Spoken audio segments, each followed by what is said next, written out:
Hello, good morning to all. I'm Nikat Fatima from GG College. Today I'm going to explain you about types of sentences, and there are two types of sentences, that is type 1 and type 2.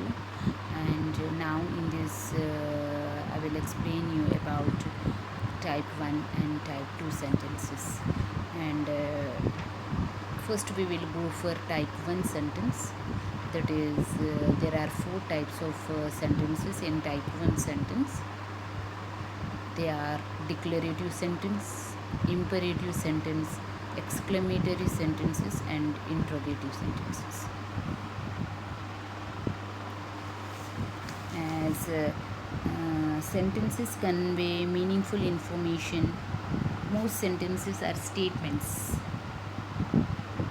Using a mixture of different sentence types offers variety to one's language, making it interesting and lively based on their purpose. Sentences are classified into four types. So they are declarative, interrogative, imperative, and exclamatory. First, we will go for declarative sentence. Now we will see what is a declarative sentence. A declarative sentence makes a statement. Okay, declarative sentence is also known as assertive sentences, are used to make statements in order to give information, report events, express an opinion, or make a promise.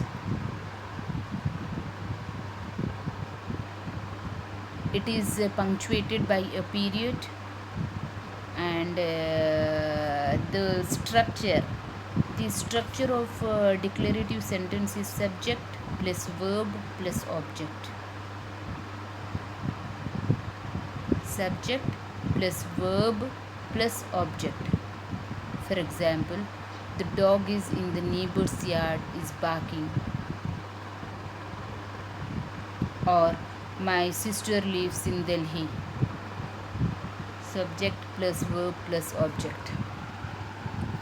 This is nothing but a declarative sentence. Now we will go for another type, that is imperative sentences. Now we will see what is an imperative sentence. An imperative sentence is a command or polite request. It ends in a period or exclamation mark. Okay, what is an imperative sentence? Imperative sentences are used to give orders or instructions, to make a request, and to give advice. Although they begin with a verb, the subject you is always implied. Sentences that begin with let are also imperative sentences, where the order or the suggestion is indirectly expressed. Example, close the door, it's a command. Please be quiet, it's a polite request. Post the letter, let's go home.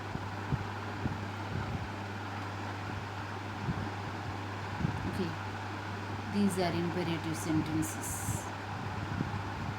Imperative sentences are used to give orders or instructions, to make a request, and to give advice. These are nothing but imperative sentences.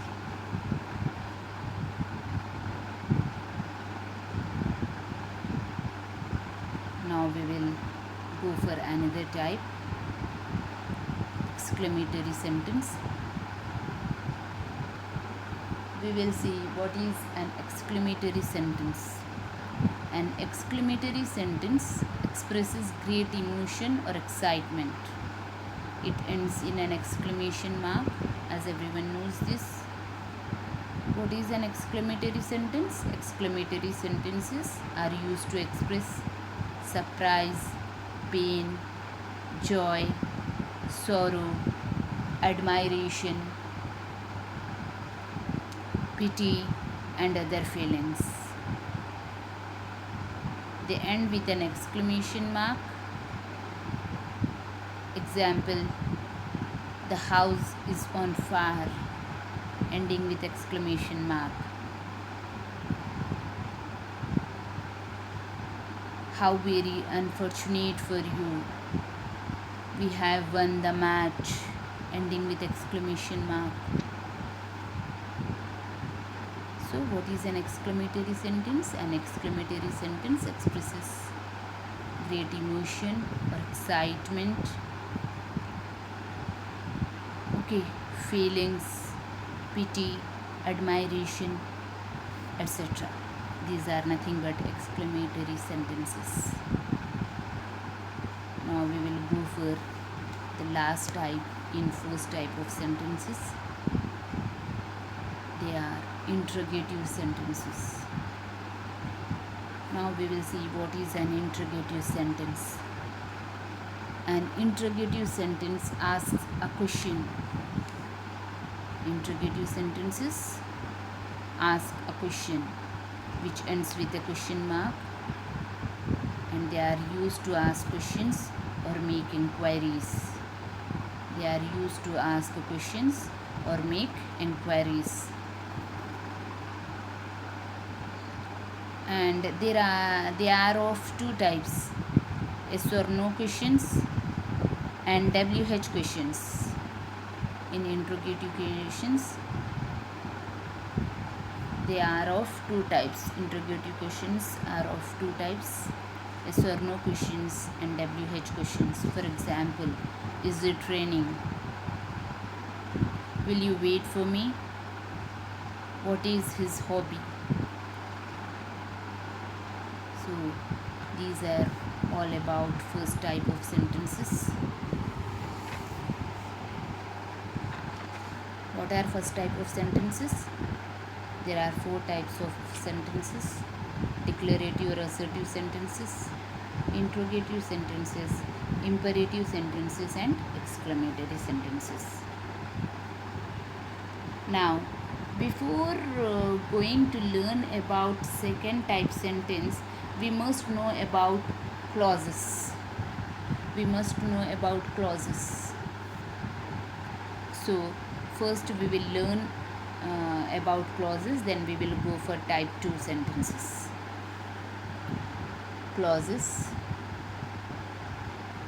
Learning about clauses help us to determine whether we have written a complete sentence or not. Okay, whether we have written a complete sentence or not. We must know this, whether the sentence is giving a complete thought or not. Essentially, writing and speech are all about action. We write to explain what, when, how, and why things happen. And we also consider thoughts and feelings to be actions.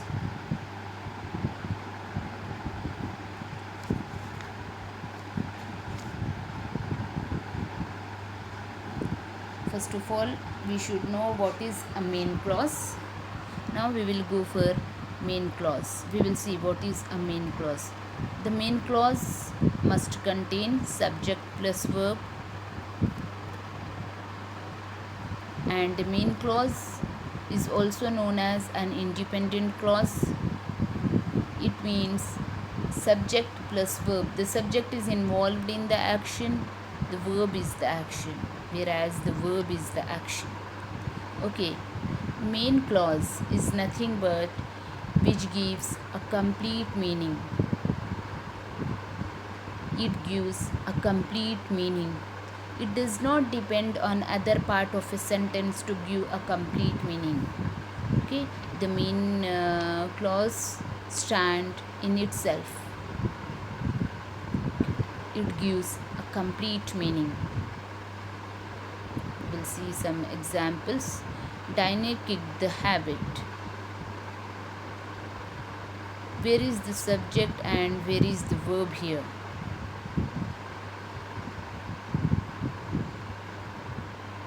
Okay, you can identify here. And now we will see here a main clause is given. The sentence expresses a complete thought. What is a main clause? The meaning of main clause is nothing but it expresses a complete thought. It gives a complete meaning. It stands in itself. It doesn't depend on other part of a sentence to give a complete meaning. It contains a subject and a verb.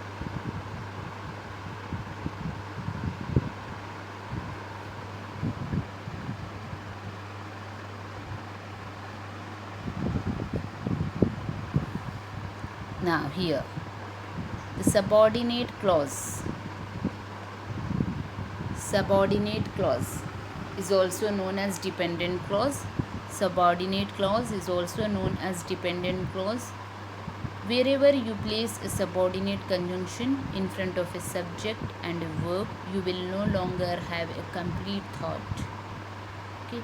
The subordinate clause is sometimes referred to as a dependent clause. It also contains a subject and a verb, but it doesn't give a complete meaning in itself. It depends on the main clause to give a complete meaning. Subordinate conjunctions are given. Okay, these are subordinate conjunctions. After, although, as, because, before, though, unless, if, in order that, until, wherever, whenever, okay, whether, while, why, provided that, all these are subordinate conjunctions.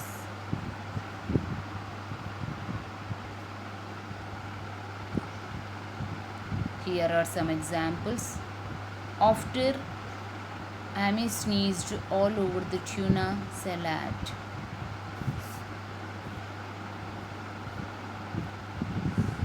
So these subordinate clauses are beginning with subordinate conjunctions. Subordinate clauses are beginning with subordinate conjunctions. So this sentence is beginning with subordinate conjunction, which is not giving a complete thought. Okay, until Adesh has his first cup of coffee. So here a question is raised. Okay, subordinate clauses raised questions. Provided that the baby sleeps in the afternoon. So what happens if the baby sleeps in the afternoon? A question is raised here.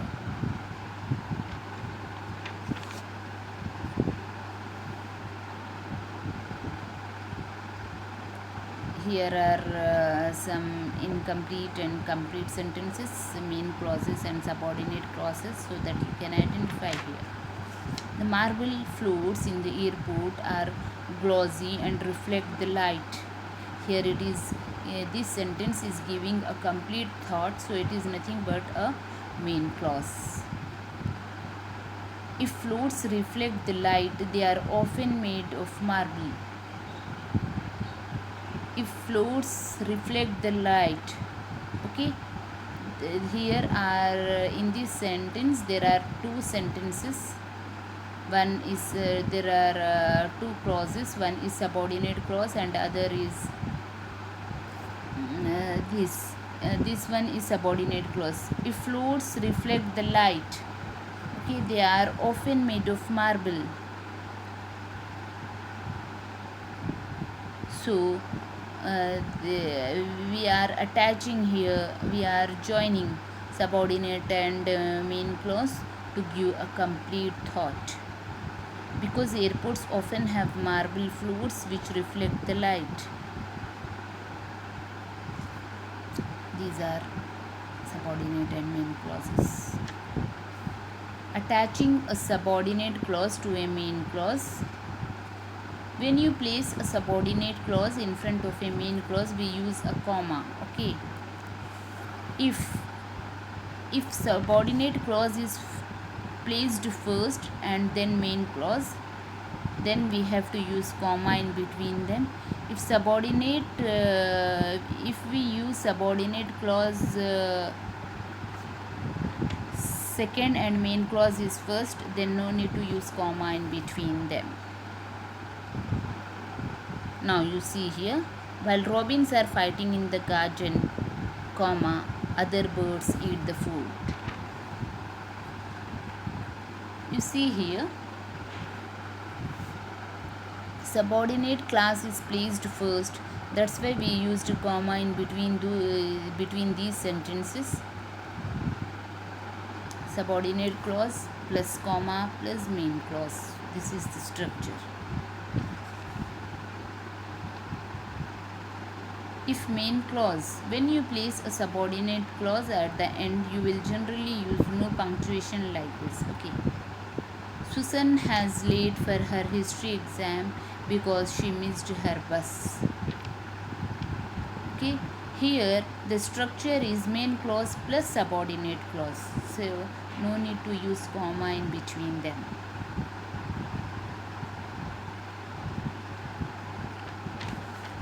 Now these are subordinate clauses and main clauses. Now we will go for type 2 sentences. Type 2 sentences are nothing but simple, compound and complex sentences. Okay, in type 2 sentences there are three types: simple sentence, compound sentence and complex sentences.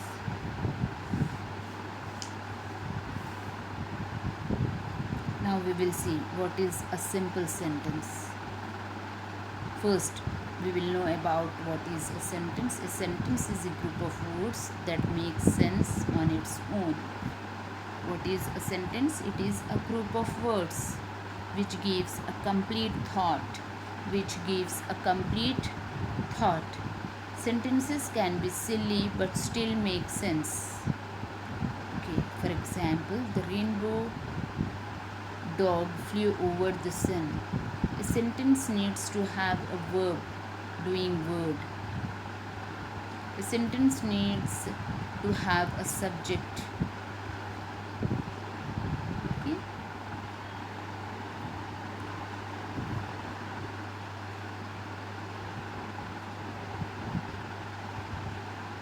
These are some examples.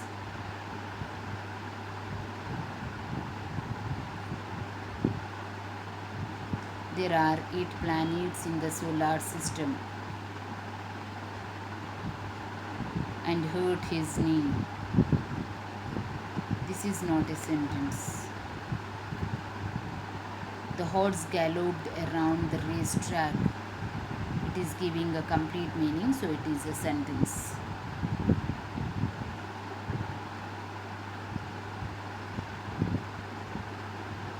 Ready for dinner.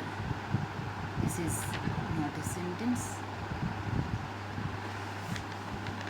We are now going to learn about simple sentence, compound sentence and complex sentence. Now we will see what is a simple sentence.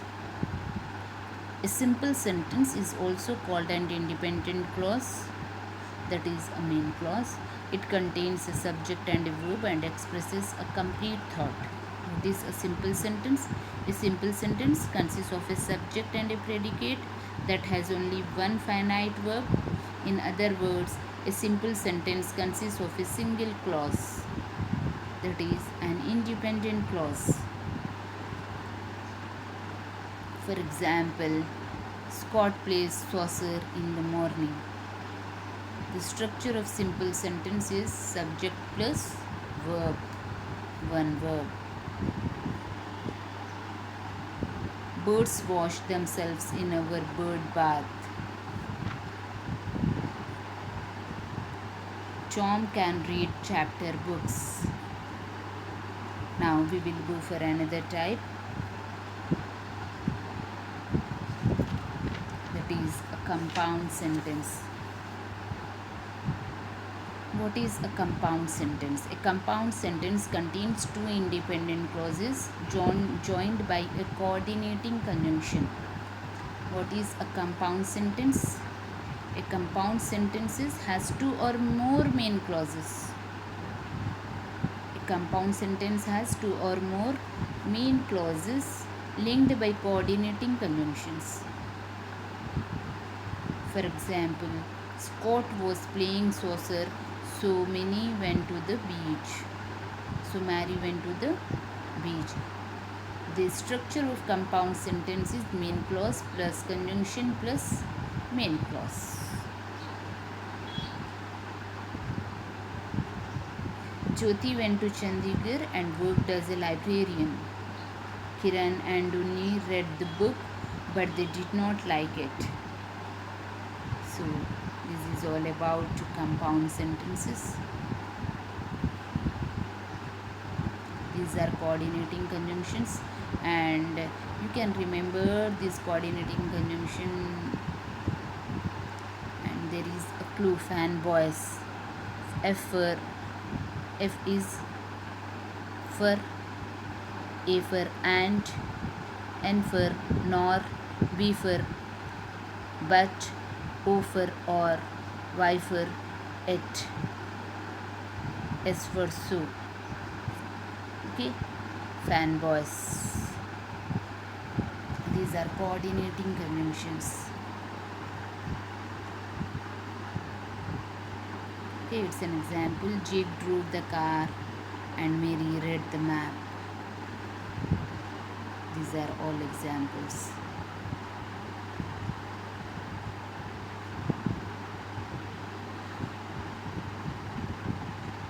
Now we will go for complex sentences. Now we will see what is a complex sentence.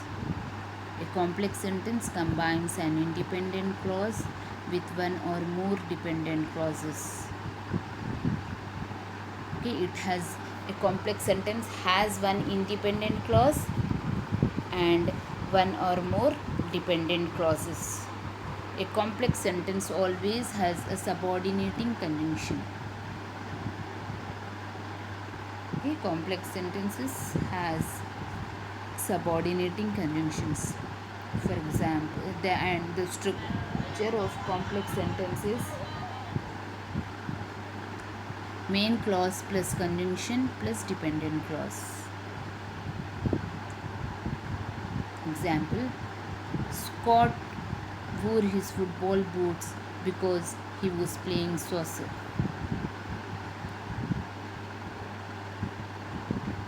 Here are subordinating conjunctions. A subordinating conjunction joins an independent clause to a dependent clause. A subordinating conjunction can be at the beginning, middle, or at the end of a sentence. These are all subordinating conjunctions. Although, as, in order to, as much as, though, that, so that, soon, if, until, etc. Here is a complex sentence. When he finished reading his book, he returned it to the library.